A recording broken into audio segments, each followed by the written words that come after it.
My name's Nicole. We are from Brighton, Michigan, and our friends here are from Milford, Michigan. We race with Huron Valley United Racing Team, which is part of the MISCA groups in Michigan. So kindergarten through 12th grade. Yes. We compete all around the state of Michigan. We've been up to Clare, we've been over to Grand Rapids area a couple times, we've been down to Battle Creek, and Rochester, Adrian. It's a six bike race season. Yeah, six race. Yep. That they participate in. It's really fun. We do have sponsors. Is it on mine? D&D, Adams Sports Medicine, Section Massage, the set Athletic Mentors, ESI Grips, and we're going into our 5th season with the team. So I've had 3 girls. I only have 2 here with me right now, but all 3 of them race, and so far they've been rocking it. What brought me to Raise is like the epic stories that I hear about this place. I've never been here before. This is our first day.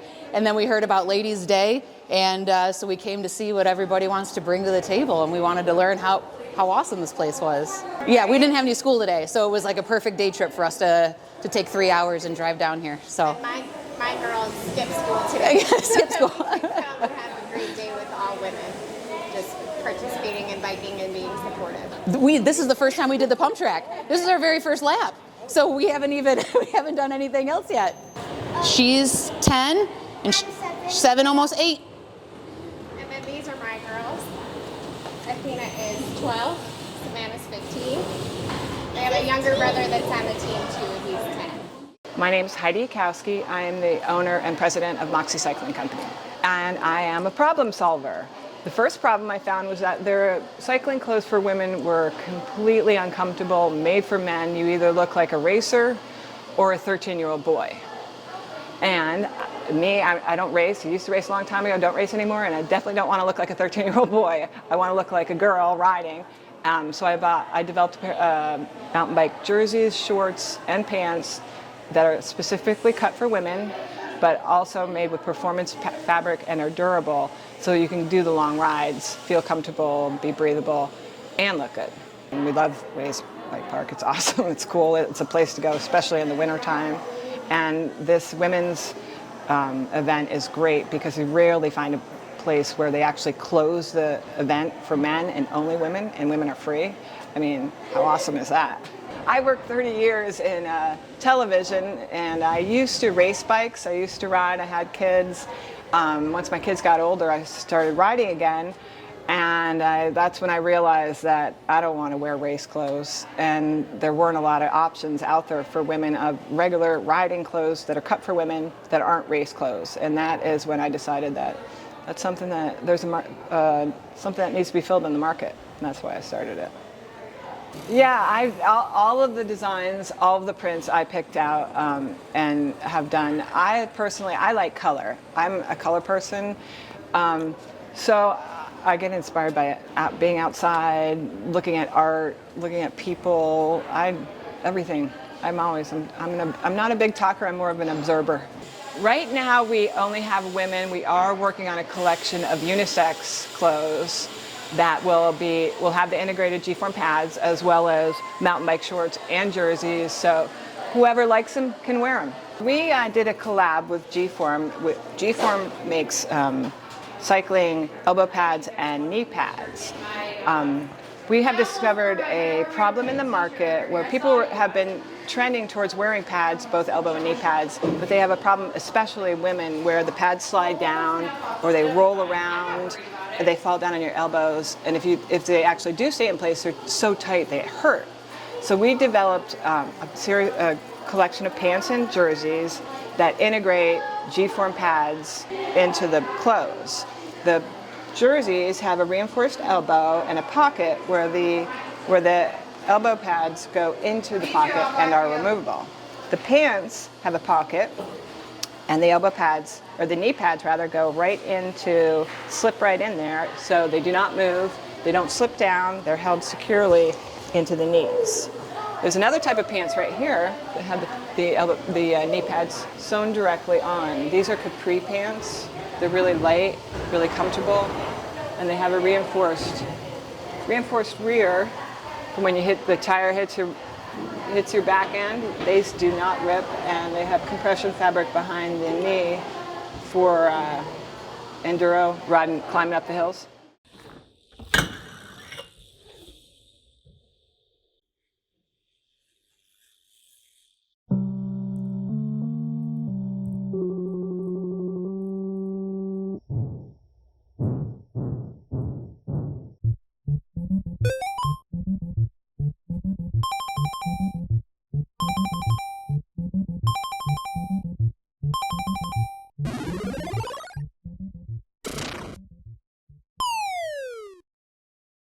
Hey guys, Tim here again. So today we have a rental bike here that came back yesterday. It has a flat tire. Must have ran over a nail or a staple or something. Piece of wood, something out in the park. So we'll throw that thing up in the stand and get it all fixed up. I also see this brake cable's real loose, flopping in the breeze. We'll fix that too. Simple little zip tie will fix that. I always like to get the brake cable in there so it's not getting pinched by anything. All right, so we'll go in the toolbox, grab ourselves our 17mm wrench. All right, so we'll pull this tire off of here, and we will strip the tire from the rim itself. This is the tire, this is the rim. Actually, the whole metal piece is called a wheel. A lot of people mistake the tire for the wheel and blah, blah, blah. A lot of times you can just get these things without tools or anything. Let's walk it right off the rim.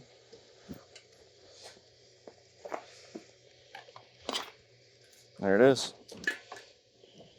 All right, so I'm gonna pull the tube out of it. The tube is the inner part that holds all your air, inflates your tire. And my little trick is to inflate the tube to find out where the leak's coming from.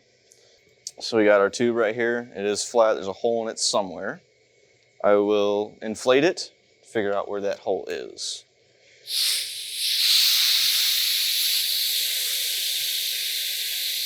Our trusty worn out air chuck here. So I actually feel it right around here. There seems to be a hole right around the valve stem. All right, let's go grab ourselves a new tube over here. We got our cabinet full of brand new tubes. We got anything from 27.5 to 29-inch wheels over there, down all the way down to 14-inch actually. I almost said 16. 14s. But what we're looking for is a 20-inch tube right here. 20 by 2.1 to 2.25. All right, open up our new tube, unroller, take my valve cap off here, get rid of that. All right, and I always like to just add a little bit of air. That was actually too much. I just want the tube to take form of what it's gonna look like when it's inside the wheel. Just makes it that much easier. And throw it while you're at it too. I always like to find the PSI range of what you're supposed to put in the tire. And I always like to put my valve stem right there, just so it's that much easier to find exactly how much air you want to put inside that tire. All right, and I'll just start feeding the tube inside the tire. All right, so brand new tube inside the tire, and we're ready to throw it back on the wheel. Now I always start with the valve first. Pop the valve in, pull it through. And now we're doing one side of the tire at a time. So this side, the bead is down inside the rim. Now these tires are pretty easy. They're not very tight like a Maxxis or anything like that. So right now I'm just walking that bead all the way around, getting it down inside that groove of the wheel. I gotta go at this side. All right, so that inner bead is in there all the way around. Now I just gotta get this side in. Start the valve, slide it over, all the way around the wheel. There it is. Super easy. Now make sure the valve is straight. You don't want the valve to be cocked at an angle like that at all, because you could take a chance of ripping the valve out of the tube and ruining your brand new tube. Or that way, of course. Just make sure it's straight. pull it down, and it stays down straight. Now you can throw some air in it.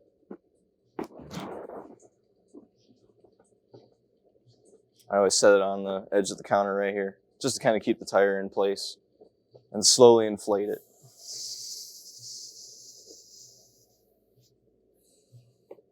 Got about 20 PSI in there right now. I'm just gonna double check everything, make sure it all looks good. You don't ever want your bead to start coming off of there, because if you inflate it too much, it will blow off the rim and blow out your new tube, and possibly taking your tire with it. Have to buy a new tire at that point. Let's go ahead with the final inflation.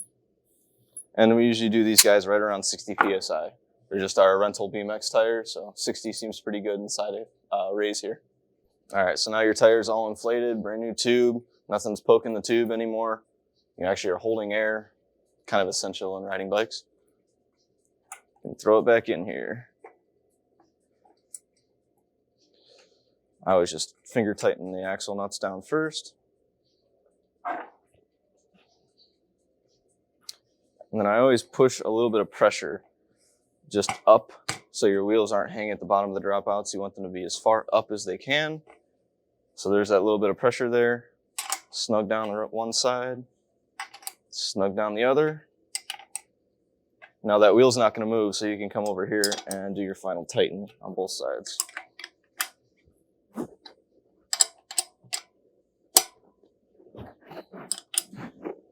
You don't want to over tighten them, but you definitely want to make sure your wheel's not going to fall off. So that's how you change your tube on a BMX bike. Super easy. All right, guys, that's how you change your tube on a BMX bike. And if you guys want to see anything else, just drop us a comment in the comment section and see if we can get to it for you. Thank you. Hey folks, thanks for checking out my YouTube channel. Please don't forget to hit that like button and subscribe.